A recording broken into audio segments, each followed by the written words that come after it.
ओम शांति, ओम शांति, ओम शांति। हम सभी अपने आत्मिक स्वरूप में स्थित होकर बहुत ही ध्यान और एकाग्रता के साथ अपने परमपिता परमात्मा के महावाक्यों को सुनेंगे और सुनकर स्वयं में धारण करेंगे। ओम शांति।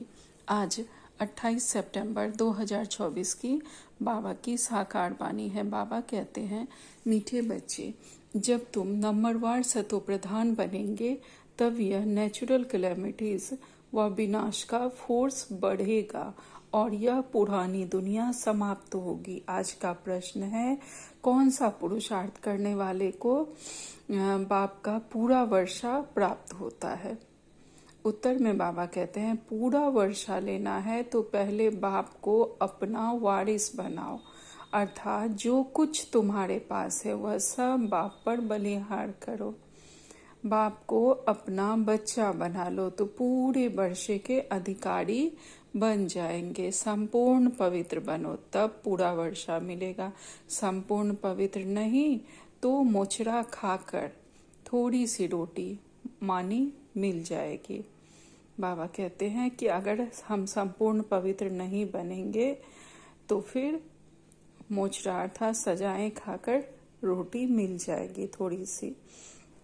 बाबा कहते हैं, वैसे पुरुषार्थ करने वाले बच्चों को बाप से पूरा वर्षा मिलता है जो बाबा को अपना वारिस बना लेते हैं, अपना बच्चा बना लेते हैं। अर्थात जो कुछ हमारे पास है और हम क्या दे सकते हैं बाबा को, जो भी हमारा तन मन धन है सब कुछ बाबा को अर्पण।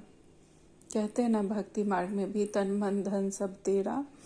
तो वही बाबा को सब कुछ हमें अपना दे देना। और बाबा हमसे क्या, हमारी कमी कमजोरी विकार यही सब बाबा लेते हैं। हमारी जितनी भी कमियां हैं सब बाबा लेकर और हमें पूरे विश्व की बादशाही देते हैं। तो बाबा कहते हैं कि जो बाप को अपना वारिस बनाते हैं, जो कुछ हमारे पास है वह जब हम बाबा पर बलिहार कर देते हैं तो बाबा हमें पूरा वर्षा देते हैं। बाबा से हमें उनकी सारी प्रॉपर्टी सब कुछ मिल जाता है। और उसके लिए एक इम्पॉर्टेंट चीज़ ये भी है कि हमें पूरा पवित्र बनना है, देना ही है। अपने सारे विकारों को बाबा को दे देना है। जितने भी इतने जन्मों में हमने विकर्म किए हैं सब बाबा को बता देना है और सब उन पर अर्पित कर देना है। बाबा, मैं जो हूँ जैसी हूँ आपकी हूँ। और बाबा जैसे हमें श्रीमत देते हैं वैसे हमें फॉलो करके पुरुषार्थ करना है तो हम बाबा के वर्षे के अधिकारी बन जाएंगे। ओम शांति।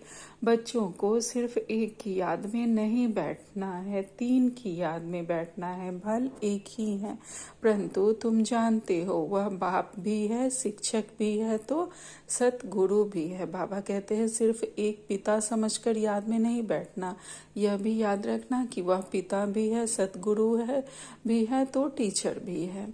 बाबा कहते हैं, हम सबको वापस ले जाने आए हैं। यह नई बात तुम ही समझते हो कि भगवान हमें हमारी सदगति करने के लिए हमें वापस ले जाने के लिए आए हैं। बाबा कहते हैं, बच्चे जानते हैं वह जो भक्ति सिखलाते हैं, शास्त्र सुनाते हैं वह सब है मनुष्य। इनको तो मनुष्य नहीं कहेंगे ना, यह तो है निराकार। निराकार आत्माओं को बाप बैठ पढ़ाते हैं। आत्मा शरीर द्वारा सुनती है, यह ज्ञान बुद्धि में होना चाहिए। आत्मा शरीर द्वारा सुनती है। मुझ आत्मा का यह शरीर इंस्ट्रूमेंट है, इसके द्वारा मैं कोई कार्य करती हूँ, कराती हूँ। इसी शरीर के द्वारा मैं ज्ञान को धारण करती हूँ। यह ज्ञान बुद्धि में होना चाहिए कि मैं आत्मा इस शरीर द्वारा कर्म करवा रही हूँ। अभी तुम बेहद के बाप की याद में बैठे हो। बेहद के बाप ने कहा है, रूहानी बच्चों मुझे याद करो तो पाप कट जाएं। यहाँ शास्त्र आदि की कोई बात नहीं, सिर्फ बाबा को याद करना है, कुछ पढ़ना पढ़ाना नहीं है। अर्थात कोई भी शास्त्र और कोई भी मंत्र वगैरह नहीं पढ़ना है। जो बाबा पढ़ा रहे हैं जो ज्ञान की बातें, बस वही पढ़नी है। तो बाबा कहते हैं यहाँ शास्त्र आदि की कोई बात नहीं। जानते हो, हम जानते हो बाप हमको राजयोग सिखला रहे हैं कितना भारी टीचर है, ऊंचते ऊंच तो पद भी ऊंचते ऊंच प्राप्त कराते हैं। जितने सुप्रीम हमारे टीचर हैं उतना ही सुप्रीम हमें पद भी मिलता है। तो बाबा कहते हैं जब तुम सतो प्रधान बन जाएंगे नंबरवार पुरुषार्थ अनुसार, फिर लड़ाई होगी, नेचुरल कैलेमिटीज भी होंगी, याद भी जरूर करना है, बुद्धि में सारा ज्ञान भी होना चाहिए। सिर्फ एक ही बार पुरुषोत्तम संगम युग पर बाप आकर समझाते हैं नई दुनिया के लिए। छोटे बच्चे भी बाप को याद करते हैं। तुम तो समझदार हो, जानते हो बाप को याद करने से विकर्म विनाश होंगे, बाप से ऊंच पद पाएंगे। यह भी जानते हो इन लक्ष्मी नारायण ने नई दुनिया में जो पद पाया है वह शिव बाबा से ही पाया। जैसे ब्रह्मा बाबा ने ऊंच से ऊंच पद पाया, वैसे हम भी ऊंच से ऊंच पद पा सकते हैं। यह लक्ष्मी नारायण ही फिर 84 का चक्र लगाकर अभी ब्रह्मा सरस्वती बने हैं। इन्हीं का लक्ष्मी नारायण का ही ये अंतिम जन्म था, जिसमें यह ब्रह्मा बाबा बने और मम्मा सरस्वती बनी। तो बाबा कहते हैं यही फिर लक्ष्मी नारायण बनेंगे। अभी पुरुषार्थ कर रहे हैं। सृष्टि के आदि मध्य अंत का तुमको ज्ञान है। अब तुम अंधश्रद्धा से देवताओं के आगे माथा नहीं झुकाएंगे। अब जो भी हम झुकाएंगे, हमें सारा ज्ञान है, ज्ञान के आधार पर। तो बाबा कहते हैं देवताओं के आगे मनुष्य जाकर अपने को पतित सिद्ध करते हैं, कहते हैं आप सर्वगुण संपन्न हो, हम पापी विकारी हैं, कोई गुण नहीं। तुम जिनकी महिमा गाते हो अभी तुम स्वयं बन रहे हो। कहते हैं बाबा यह शास्त्र आदि कब से पढ़ना शुरू हुआ है? बाप कहते हैं जब से रावण राज्य शुरू हुआ है। यह सब है भक्ति की सामग्री। तुम जब यहाँ बैठते हो तो बुद्धि में सारा ज्ञान धारण होना चाहिए। यह संस्कार आत्मा ले जाएगी। जो भी संस्कार, जो भी ज्ञान धारण करेगी वह ले जाएगी। भक्ति के संस्कार नहीं ले जाने हैं। भक्ति के संस्कार वाले पुरानी दुनिया में मनुष्यों के पास ही जन्म लेंगे। जो भक्ति के संस्कार वाली आत्माएं होंगी वह फिर से इसी दुनिया में मनुष्यों के पास ही एक दूसरे से हिसाब किताब बनाएंगे और एक दूसरे के पास ही जन्म लेंगे। तो बाबा कहते हैं यह भी जरूर है, तुम्हारी बुद्धि में यह ज्ञान का चक्र चलना चाहिए। साथ साथ बाबा को भी याद करना है। बाबा हमारा बाप भी है। बाप को याद किया तो विकर्म विनाश होंगे। बाबा हमारा टीचर भी है, तो पढ़ाई बुद्धि में आएगी और सृष्टि चक्र का ज्ञान बुद्धि में है, जिससे तुम चक्रवर्ती राजा बनेंगे। याद की यात्रा चल रही है। बाबा कहते हैं बाबा ही हमारे टीचर भी हैं और वह जो पढ़ा रहे हैं वह हमारी बुद्धि में आएगी। सृष्टि चक्र का ज्ञान भी हम समझ रहे हैं, इसी से हम चक्रवर्ती राजा बनेंगे। अभी हमारी याद की यात्रा चल रही है। ओम शांति। भक्ति और ज्ञान बाप को कहा जाता है ज्ञान का सागर। उनको भक्ति का सारा मालूम है। भक्ति कब से शुरू हुई, कब पूरी हुई, बाबा तो सब जानते और बाबा ही हमें बताते हैं। हमें तो यह ज्ञात नहीं था कि सतयुग और त्रेता में भक्ति नहीं होती है, द्वापर से शुरू होती है। तो बाबा को सब मालूम है, मनुष्यों को यह पता नहीं, बाप ही आकर समझाते हैं। सतयुग में तुम देवी देवता विश्व के मालिक थे। वहाँ भक्ति का नाम नहीं था, एक भी मंदिर नहीं था, सब देवी देवता ही थे। वहाँ स्वयं जो भी मनुष्य थे सब देवी देवता ही थे। तो वहाँ किसी की पूजा नहीं होती थी, सब दैवी गुणों वाले होते थे। पीछे जब आधी दुनिया पुरानी होती है, अर्थात 2500 वर्ष बाद पूरे होते हैं, अथवा त्रेता और द्वापर का संगम होता है तब रावण आता है। जब त्रेता समाप्त होता है और द्वापर का आरंभ होता है उस समय रावण की प्रवेशता होती है। लोग देह के आकर्षण में आते हैं, देही अभिमानी से देह अभिमानी बन जाते हैं, भूल जाते हैं कि मैं आत्मा नहीं, एक दूसरे को शरीर के रूप में देखने लगते हैं। तो बाबा कहते हैं संगम तो जरूर चाहिए। त्रेता और द्वापर के संगम पर जब रावण आते हैं, जबकि देवी देवता वाम मार्ग में गिरते हैं, वही देवी देवता फिर वाम मार्ग में गिरते हैं जो सतयुग और त्रेता में संपूर्ण पवित्र रहते हैं। त्रेता में 2 कला कम होती है और सतयुग में संपूर्ण पवित्र रहते हैं। तो बाबा कहते हैं यह सिवाय तुम्हारे कोई नहीं जानते। बाप भी आते हैं कलयुग अंत और सतयुग के आदि के संगम पर। जब रावण आता है बाबा भी तब आते हैं जब कलयुग समाप्त होता है और सतयुग का आरंभ होना होता है, अर्थात अभी बाबा आते हैं संगम युग पर। तो बाबा कहते हैं त्रेता और द्वापर के संगम पर। अब उस संगम को कल्याणकारी नहीं कहेंगे, उनको तो अकल्याणकारी ही कहेंगे। बाप का ही नाम कल्याणकारी है। द्वापर से अकल्याणकारी युग शुरू होता है। बाप तो है चैतन्य बीज रूप, उनको सारे झाड़ की नॉलेज है। वह बीज भी अगर चैतन्य हो तो समझावे। मेरे से यह झाड़ ऐसे निकलता है, परंतु जड़ होने के कारण बता नहीं सकते। बाबा कहते हैं बाबा चैतन्य बीज रूप है और जो झाड़ है, जो झाड़ बाबा से ही निकला है, उसके बारे में सारी नॉलेज बाबा को है। बाबा कहते हैं बीज भी अगर चैतन्य हो तो समझावे कि मेरे से यह झाड़ निकलता है, परंतु जड़ होने के कारण बता नहीं सकते हैं। हम समझ सकते हैं कि बीज डालने से पहले झाड़ छोटा सा निकलता है, वो फिर बड़ा हो फल देना शुरू करता है, परंतु चैतन्य ही सब कुछ बता सकता है। जड़ तो नहीं बता सकता, लेकिन जो चैतन्य होते हैं वह बता सकते हैं। तो बाबा कहते हैं दुनिया में तो आजकल मनुष्य क्या क्या करते रहते हैं, इन्वेंशन निकाल लेते रहते हैं, चंद्रमा में जाने की कोशिश करते हैं। यह सब बातें अभी तुम सुन रहे हो। चंद्रमा तरफ कितना ऊंचा लाखों माइल्स तक चले जाते हैं जांच करने के लिए कि देखे चंद्रमा क्या चीज है।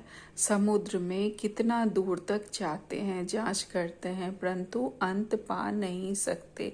पानी ही पानी है। एरोप्लेन में ऊपर जाते हैं, उन्हों को पेट्रोल इतना डालना है जो फिर वापस आ सके। बाबा कहते हैं साइंस जो नए नए आविष्कार करते रहते हैं और खोज करते रहते हैं उसके बारे में बता रहे हैं। आकाश बेहद है ना, तो सागर भी बेहद है। जैसे यह बेहद का ज्ञान सागर है, जैसे हमारे बाबा बेहद के ज्ञान सागर है। बाबा कहते हैं वह है पानी का बेहद का सागर। आकाश तत्व भी बेहद है जिसका कोई अंत नहीं है। धरती भी बेहद है। चलते जाओ सागर के नीचे फिर धरती है। पहाड़ी किस पर खड़ी है? धरती पर। फिर धरती को खोदते हैं तो पहाड़ निकल आता, उसके नीचे फिर पानी भी निकल आता है। सागर भी धरनी पड़ी है, उसका कोई अंत नहीं पा सकते कि कहाँ तक पानी है और कहाँ तक धरती है। बाबा कहते हैं परमपिता परमात्मा जो बेहद का बाप है उसके लिए बेअंत नहीं कहेंगे। मनुष्य भल कहते हैं ईश्वर बेअंत है, माया भी बेअंत है, परंतु तुम समझते हो ईश्वर तो बेअंत हो नहीं सकता। बाकी यह आकाश बेअंत है। यह 5 तत्व है, आकाश, वायु, यह 5 तत्व तमो प्रधान बन जाते हैं। आत्मा भी तमो प्रधान बनती है, फिर बाप आकर सतो प्रधान बनाते हैं। जब आत्मा तमो प्रधान बन जाती है द्वापर से, तब भगवान आकर सतो प्रधान बनाते हैं अपने ज्ञान और योग के द्वारा। तो बाबा कहते हैं कितनी छोटी आत्मा है, 84 जन्म भोगती है, यह चक्र फिरता ही रहता है, यह अनादि नाटक है।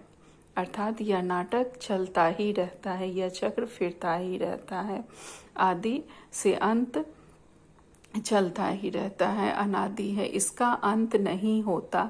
यह परंपरा से चला आता है, कब से शुरू हुआ यह कहे तो फिर अंत भी हो।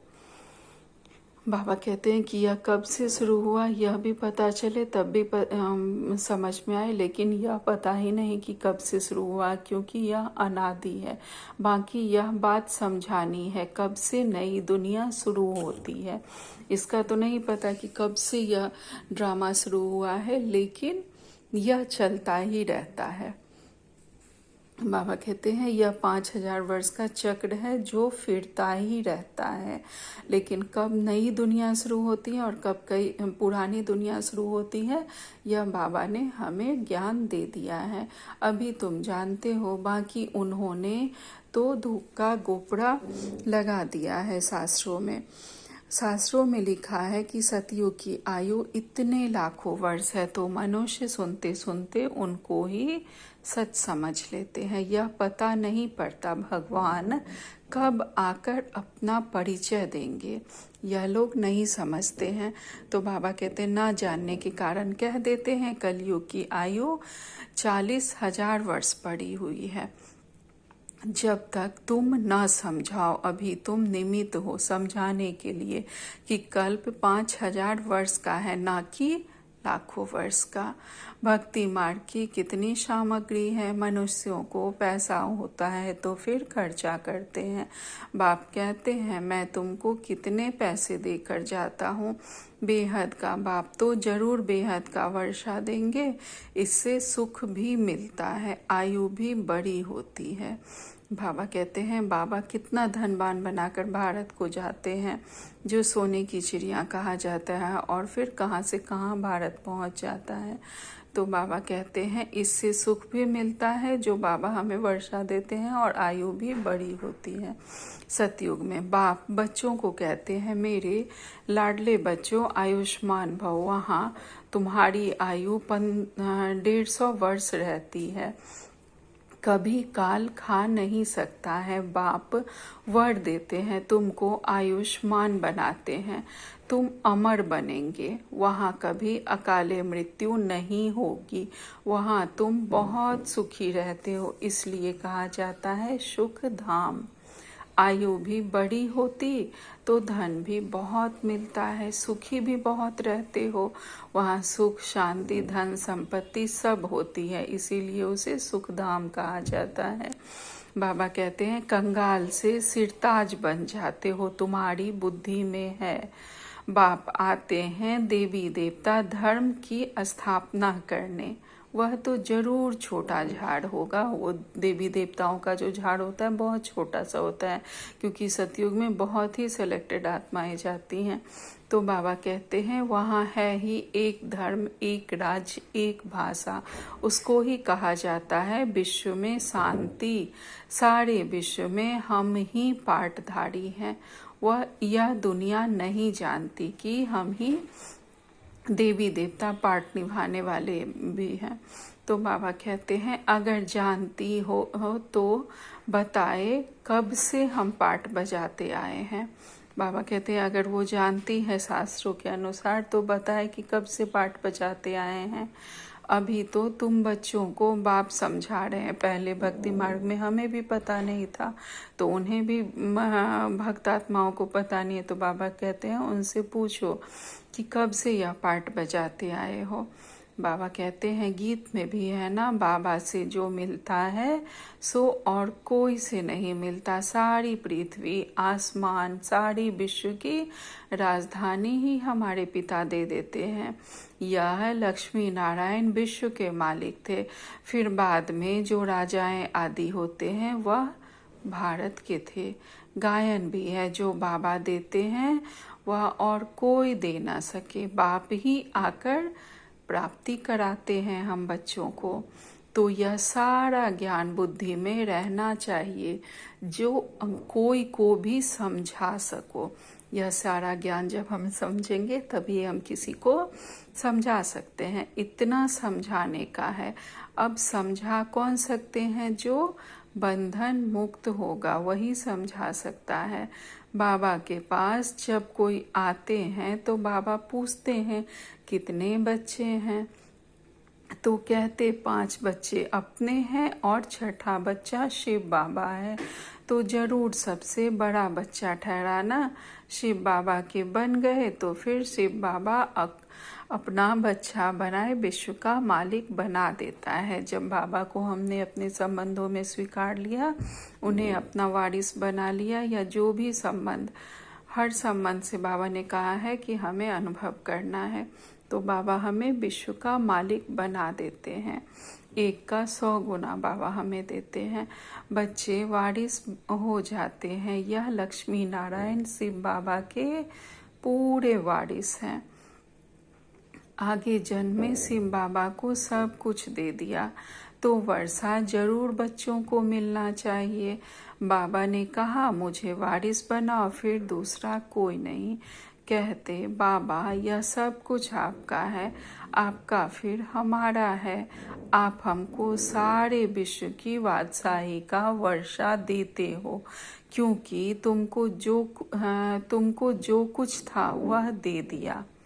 बाबा कहते हैं आप हमको सारे विश्व की बादशाही का वर्षा देते हो, क्योंकि तुमने जो कुछ, मतलब तुम्हारे पास जो भी था वह तुमने मुझे दे दिया, तो उसके बदले में मैं तुम्हें पूरे विश्व की बादशाही का वर्षा दे रहा हूँ। ड्रामा में नोंद है ना, अर्जुन को विनाश भी दिखाया तो चतुर्भुज भी दिखाया। अर्जुन को विनाश का सीन भी दिखाया गीता ज्ञान में, तो चतुर्भुज रूप भी दिखाया। अर्जुन कोई और तो नहीं है, इनको साक्षात्कार हुआ। अर्जुन ब्रह्मा बाबा थे जिनको साक्षात्कार हुआ विनाश का भी और बाबा के सत्य स्वरूप का भी। तो बाबा कहते हैं देखा रजाई मिलती है तो क्यों ना शिव बाबा को वारिस बनाओ। और जब ब्रह्मा बाबा को यह एहसास हुआ कि शिव बाबा आए हैं, तो उन्होंने एक झटके में सब कुछ छोड़ दिया, सिर्फ सब दादियों के नाम कर दिया और खुद बाबा के बन गए। बाबा को अपना वारिस बना लिया और बाबा के वह वारिस बन गए। तो बाबा कहते हैं देखा रजाएं मिलती हैं तो क्यों ना शिव बाबा को अपना वारिस बनाओ। इनको वारिस बना के कितनी बड़ी प्रॉपर्टी मिल गई। तो यह विनाशी प्रॉपर्टी लेकर वह क्या करते, इसलिए उन्होंने एक झटके में सब कुछ त्याग दिया और सारी प्रॉपर्टी दादियों के नाम कर दी। जो कुछ दादियाँ थी उनके नाम सारी कर दी, जो भी उनको मिला उसमें, बिजनेस में जो उनको हिस्सेदारी मिली उसमें, और उन्होंने अपने नाम पर अपने बच्चों के लिए कुछ भी नहीं रखा। तो बाबा कहते हैं वह फिर हमको वारिस बनाते हैं। यह सौदा तो बहुत अच्छा है, कभी कोई से कुछ पूछा नहीं, गुप्त सब कुछ दे दिया। ब्रह्मा बाबा ने सब कुछ गुप्त दे दिया, किसी से कुछ पूछा नहीं। इसको कहा जाता है गुप्त दान। किसको क्या पता इन्हों को क्या हो गया, जबकि उस समय के ब्रह्मा बाबा करोड़पति थे और तब उन्होंने जरा सा सोचा भी नहीं। जब उन्हें एहसास हुआ कि यह सब विनाशी है, विनाश होना है, तो उन्होंने एक झटके में सब कुछ छोड़ दिया। तो बाबा कहते हैं किसको क्या पता इन्हों को क्या हो गया, कि किन्होंने समझा इनको वैराग्य आया, शायद सन्यासी बन गया। जब लोगों ने देखा कि इन्होंने सब कुछ छोड़ दिया है तो उन्होंने समझा कि इन्हें वैराग्य आ गया है और वह सन्यासी बनेंगे। तो यह बच्चियां भी कहती है 5 बच्चे तो अपने हैं, बाकी एक बच्चा हम इनको बनाएंगे, शिव बाबा को बनाएंगे। इसने भी सब कुछ बाबा के आगे रख दिया जिससे बहुतों की सर्विस हो। बाबा को देख सबको ख्याल आया, सब घर बार छोड़ भाग आए। वहां से ही हंगामा शुरू हुआ। घर बार छोड़ने की उन्होंने हिम्मत दिखाई। शास्त्रों में भी लिखा है भट्ठी बनी थी क्योंकि उन्हों को एकांत जरूर चाहिए, सिवाय बाप के और कोई याद ना रहे, मित्र संबंधियों आदि की भी याद न रहे, जो क्योंकि आत्मा जो पतित बनी है वह पावन उनको जरूर बनना है। जो आत्मा पतित बन चुकी है उसको पावन भी जरूर बनना है।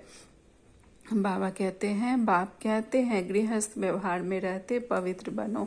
इस पर ही मुसीबत आती है। कहते थे यह स्त्री पुरुष के बीच में झगड़ा डालने वाला ज्ञान है, क्योंकि एक पवित्र बने दूसरा न बने तो मारा मारी चल पड़े। इन सब ने मारे खाई, क्योंकि अचानक नई बात हुई ना। सब आश्चर्य खाने लगे, यह क्या हुआ जो इतने सब भागते हैं। मनुष्यों में समझ तो नहीं है। इतना कहते थे कोई ताकत है, ऐसा तो कभी हुआ नहीं जो अपना घर बार छोड़ भागे।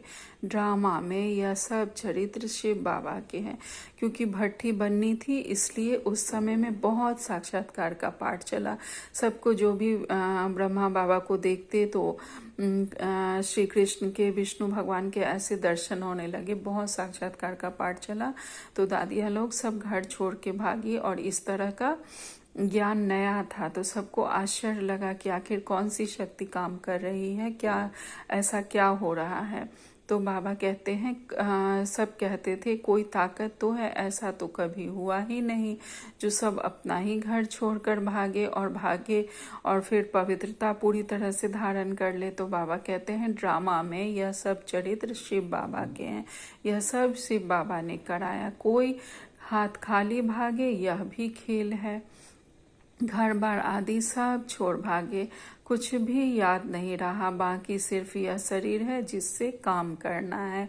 आत्मा को भी याद की यात्रा में पवित्र बनाना है, तभी पवित्र आत्माएं वापिस जा सकती हैं। स्वर्ग में अपवित्र आत्मा तो जा न सके, कायदा नहीं। मुक्ति धाम में पवित्र ही चाहिए। पवित्र बनने में ही कितने विघ्न पड़ते हैं। आगे कोई सत्संग आदि जाने में रुकावट थोड़ी ही होती है। कहीं भी चले जाते हैं, यहाँ पवित्रता के कारण विघ्न पड़ते हैं। यह तो समझते हैं पवित्र बनने बगैर वापिस घर जा न सके। धर्मराज द्वारा मोचरे सजाएं खानी पड़ेगी, तब पवित्र बनेंगे और जाएंगे। बाबा कहते हैं फिर थोड़ी मानी मिलेगी, अर्थात थोड़ी सी रोटी और मतलब छोटा पद मिलेगा। मोचरा नहीं खाएंगे तो पद भी अच्छा मिलेगा, पुरुषार्थ कर पद भी अच्छा मिलेगा। यह समझ की बात है। बाप कहते हैं मीठे बच्चों, तुमको हमारे पास आना है। यह पुराना शरीर छोड़ पवित्र आत्मा बनकर आना है। फिर जब 5 तत्व सतो प्रधान नए हो जाएंगे तब तुमको शरीर नए सतो प्रधान मिल जाएंगे। पहले आत्मा को पवित्र बनाओ, फिर जब प्रकृति पवित्र बनेगी तो शरीर भी तुम्हें सतो प्रधान पवित्र मिल जाएगा। सारे उथल पुथल हो नए बन जाएंगे। जब विनाश होगा फिर नई युग की स्थापना होगी तो फिर सब नया हो जाएगा। जैसे बाबा इनमें आकर बैठते हैं वैसे आत्मा बिगड़ कोई तकलीफ गर्भ महल में जाकर बैठेगी। जैसे सहजी शिव बाबा आकर ब्रह्मा बाबा के शरीर में बैठते हैं, वैसे ही आत्मा आकर गर्भ महल में जाकर बैठेगी। सतयुग में बाबा कहते हैं फिर जब समय होता है तो बाहर आ जाती है, तो जैसे बिजली चमक जाती है। क्योंकि आत्मा पवित्र है तो उसकी चमक चारों तरफ फैल जाती है। बाबा कहते हैं यह सब ड्रामा में नूंद है। अच्छा, मीठे मीठे सिखिल दे बच्चों प्रति माता पिता बाप दादा का याद प्यार और गुड मॉर्निंग। रूहानी बाप के रूहानी बच्चों को नमस्ते। हम सब रूहानी बच्चों की रूहानी माता पिता बाप दादा को याद प्यार, गुड मॉर्निंग और नमस्ते नमस्ते नमस्ते। शुक्रिया मेरे मीठे प्यारे बाबा, आपका लाख लाख शुक्रिया। आज धारणा के लिए मुख्य सार में बाबा ने पहली पॉइंट कही है, आत्मा को पावन बनाने के लिए एकांत की भट्ठी में रहना है, अर्थात एकांत में बैठकर शिव बाबा को याद करना है। मैं और मेरा बाबा, मैं आत्मा अपने परमात्मा शिव बाबा की याद में बैठी हूँ। एक बाप के सिवाय दूसरा कोई भी मित्र संबंधी याद न आए। जब कर्म कर रहे हैं सबका कर्म सब करना है, लेकिन बाबा के साथ कंबाइंड रहना है। और बाबा के साथ आत्मा को पावन बनाने के लिए एकांत की भट्ठी में रहना है, मैं और मेरा शिव बाबा। दूसरी पॉइंट में बाबा कहते हैं बुद्धि में सारा ज्ञान रख, बंधन मुक्त बन दूसरों की सर्विस करनी है। जो भी बाबा ज्ञान दे रहे हैं वह सारा ज्ञान बुद्धि में रखना है और बंधन मुक्त बनकर दूसरों की सर्विस भी करनी है। किसी भी बात में फंसना नहीं है, बाप से सच्चा सौदा करना है। जैसे बाप ने सब कुछ गुप्त किया, ऐसे गुप्त दान करना है। जैसे बाबा ने सब कुछ अपना गुप्त दान देकर, गुप्त रूप से सब कुछ देकर बाबा से सौदा किया, शिव बाबा से, वैसे ही हमें भी अपना तन मन धन सब कुछ बाबा पर वार देना है और बाबा का बन जाना है। आज का वरदान है, माया के विकराल रूप के खेल को साक्षी होकर देखने वाले माया जीत भव। माया के विकराल रूप के खेल को साक्षी होकर देखने वाले हम बाबा के माया जीत बच्चे हैं। बाबा कहते हैं विस्तार में, माया को वेलकम करने वाले उसके विकराल रूप को देखकर घबराते नहीं हैं। जो माया का वेलकम करते हैं वह विकराल रूप माया का देखकर घबराते नहीं हैं, बल्कि साक्षी होकर खेल देखने में मजा आता है। क्योंकि माया का बाहर से शेर का रूप है, लेकिन उसमें ताकत बिल्ली जितना भी नहीं है।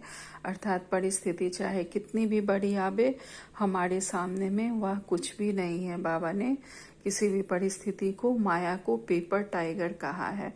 ताकत उसमें बाबा कहते हैं बिल्ली जितनी भी नहीं है। सिर्फ आप घबराकर उसे बड़ा बना देते हो। छोटी सी भी बात आती है, माया हमें डराने का कोशिश करती है और हम घबराकर उसे बहुत बड़ा बना देते हैं। सोच सोच कर उसे क्या से क्या बना देते हैं। तो बाबा कहते हैं सिर्फ आप घबराकर उसे बड़ा बना देते हो, क्या करूं, कैसे होगा। लेकिन यही पाठ याद रखो, जो हो रहा है वो अच्छा और जो होने वाला है वह तो और भी अच्छा है।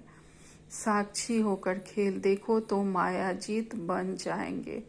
कैसी भी माया का पेपर आए वह खुद ही शांत होकर चली जाएगी जब हम साक्षी हो जाएंगे। तो बाबा ने स्लोगन में कहा है, जो सहनशील है वह दूसरों के भाव स्वभाव में जलते नहीं, व्यर्थ बातों को एक कान से सुनकर दूसरे से निकाल देते हैं।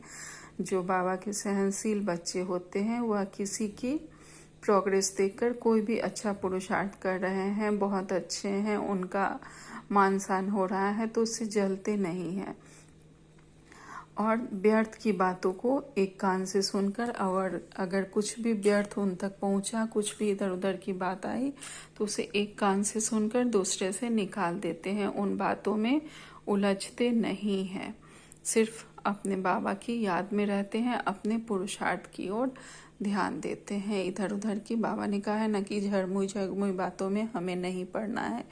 तो ऐसे बाबा के अच्छे पुरुषार्थी बच्चे इन बातों में नहीं उलझते हैं। आज का और व्यक्ति सारे हैं, राजा का अर्थ ही है दाता। हम बाबा के राजा बच्चे हैं।